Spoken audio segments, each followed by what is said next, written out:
আনাস হচ্ছে জুলাই গণঅভ্যুত্থানের সময় সে তার মাকে চিঠি লিখে গিয়েছিল যে মা, আমি আন্দোলনে যাচ্ছি, যদি ফিরে না আসি তাহলে তুমি কষ্ট পেও না, আমার জন্য গর্ব করো। আনাস ফিরে আসেনি। আনাসের মতো অসংখ্য আনাসের মায়ের মতো অসংখ্য মায়ের বুক খালি হয়েছে। জুলাই অভ্যুত্থান যে আলোকে হয়েছিল, যে চিন্তা ভাবনায় হয়েছিল, সেই চিন্তা ভাবনার কি প্রতিফলন ঘটেছে বা ঘটছে? আমি যদি গতকাল অবধিও বলি, গতকালকে যে ঘটনাটা ঘটলো, আজকে তারই ধারাবাহিকতায় যা যা ঘটছে, কিভাবে দেখছেন? প্রথমত দেখেন, আমরা এই জুলাই গণ অভ্যুত্থানের কথা বলি, আমরা এই 5 আগস্ট পরবর্তী সময় আমরা যারা জাতীয় রাজনীতিতে এসেছি, আমরা এতদিন অনেকেই ছাত্র রাজনীতিতে ছিলাম, অনেকেই অ্যাক্টিভিজম করতাম সমসাময়িক বিষয় নিয়ে। কিন্তু যখন এই গণ অভ্যুত্থানটা হলো, এই গণ অভ্যুত্থানে এই আনাসের চিঠির মতো আরও অনেক আনাস, তাদের আমরা বোঝবার চেষ্টা করছিলাম যে আসলে ঠিক কি জন্য আসলে মানুষ এত সহজে নিজের জীবনটা দিয়ে দিতে পারে এবং এতটা সাহস কিভাবে দেখাতে পারে। তো এবং দেখেন, এই আনাসের মতো বহু তরুণ, তাদের কিন্তু কোনো পলিটিক্যাল অ্যাফিলিয়েশন নাই, এবং তারা, আমি যদি বলি যে বড় রাজনৈতিক দলগুলো, তাদের তো এক ধরনের দলীয় স্বার্থ আছে, গোষ্ঠী স্বার্থ আছে, কিন্তু আনাসের আসলে কি ছিল? সেই জায়গায় আমরা যখন 5 আগস্ট পরবর্তী সময়ে এই যেই রাজনীতির একটা পরিবর্তন আমরা দেখতে চেয়েছিলাম, সেই পরিবর্তন সত্যিকার অর্থে আমরা দেখতে পাইনি। এবং সেই পরিবর্তন আমার মনে হয় যে তরুণদের এর জন্য আমার কাছে খারাপ লাগে, যারা তরুণরা এই 5 আগস্ট পরবর্তী সময় রাজনীতি করতে এসছে, তারা অনেক বেশি আশাহত হয়েছে। বা সবাই তো আসলে রাজনীতিতে আসেনি, কিন্তু কিছু তরুণ তারা কিন্তু রাজনৈতিক হয়ে উঠেছে। বাংলাদেশে একটি গণ অভ্যুত্থান হয়েছে, রাজনৈতিক চিন্তা ভাবনা, মতাদর্শ সবটা চলে এসেছে। একদম। আমি যদি এটা বলি, শুধুমাত্র তরুণরা কিন্তু একদম সেই বৃদ্ধ বয়সী শুরু থেকে একদম হচ্ছে 16-17 বছর বয়সী ছেলেটাও কিংবা মেয়েটাও কিন্তু রাজনীতিতে সক্রিয় হয়েছে। আপনারা কিন্তু সেটার কেন্দ্রবিন্দু ছিলেন, এখনো কিন্তু অনেকেই ভাবছে।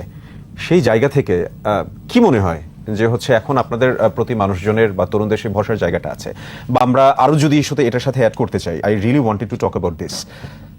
আমরা গতকালকে পুলিশের যে ভূমিকা দেখেছি, সেটা কতটুকু যৌক্তিক ছিল? বা যে অভিযোগগুলো আমরা বিগত সময়ে দেখে এসছে, একটা বা আমাদের যে দাবি দেওয়াটা ছিল, ন্যায্যতার সমাজ হবে, অন্যায়ভাবে কাউকে ট্যাগিং করা হবে না, বৈষম্য থাকবে না, এই অভিযোগের ধরন তো বদলায়নি।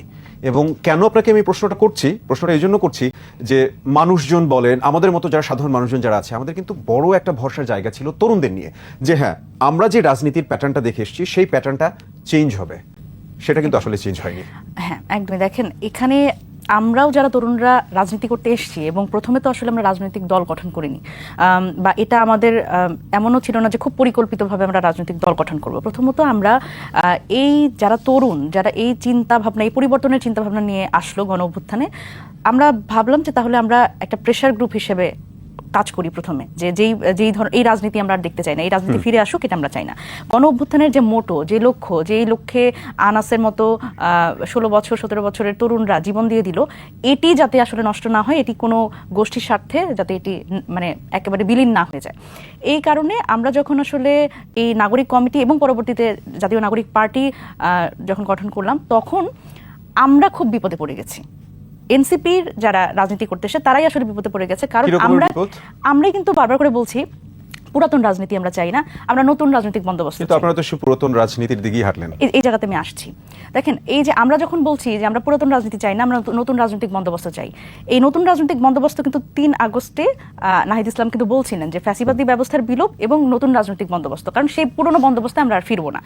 এই নতুন রাজনৈতিক বন্দোবস্ত যখন আসলে এই জাতীয় নাগরিক পার্টির পক্ষ থেকে বলা হচ্ছে, তখন এই তরুণদের উপরেই বারবার করে এই নতুন রাজনীতি নির্মাণের যে দায়টা, সেটা আসছে। কিন্তু দেখেন, বাংলাদেশের যে এই মোর্চে পড়া রাজনীতি, সেই রাজনীতি কিন্তু শুধুমাত্র তরুণরা যদি প্রোঅ্যাক্টিভলি শুধু তারাই কাজ করে এবং বাকিরা যদি বলে যে না, আমরা সেই পুরাতন রাজনীতি নিয়ে থাকবো, এটা আসলে একটা কোঅর্ডিনেটেড। কিন্তু আপনাদের পাশে তো সমর্থন ছিল, দেখেন অসংখ্য সমর্থন ছিল, তরুণদের সমর্থন ছিল।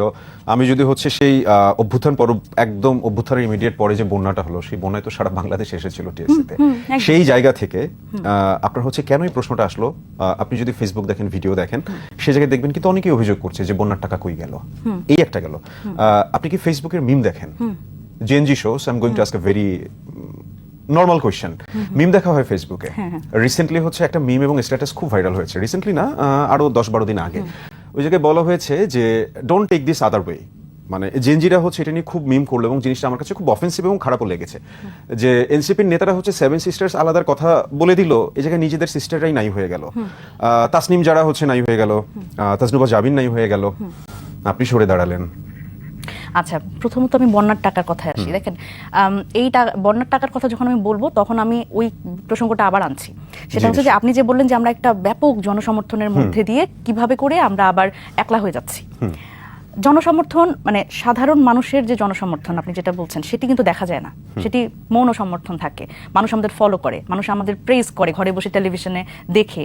কিন্তু যেই সমর্থনটা আমাদের দরকার ছিল রাজনীতিতে সেটা হচ্ছে অন্য রাজনৈতিক দলগুলোর সমর্থন, যে তরুণরা যে রাজনীতিতে আসবে এটা একটা ওয়েলকামিং ব্যাপার। এই প্রতিদ্বন্দ্বী, হ্যাঁ, মানে ওয়েলকামিং ব্যাপারটা ছিল। সরি, আবারও ইন্টারাপ্ট করছি। আমি একটু শেষ করি, না হলে আসলে মেসেজটা ঠিকভাবে যাবে না। আমার যখন প্রতিদ্বন্দ্বী, এই যে প্রতিদ্বন্দ্বিতার রাজনীতি, সেটা তো আমরা গত 17 বছর দেখে এসেছি। এই প্রতিদ্বন্দ্বিতা করতে না পারা, এবং আমি যদি বলি যে সেই সময়কার যে রাজনৈতিক দলগুলো তাদের তো ব্যর্থতা আছে। সুতরাং 5 আগস্ট পরবর্তী সময় রাজনীতিটা কিন্তু আর আগের মতো হবে না। আমরা বারবার করে বলছি 5 আগস্টের পরের রাজনীতি এবং 5 আগস্টের আগের রাজনীতি কিন্তু আলাদা।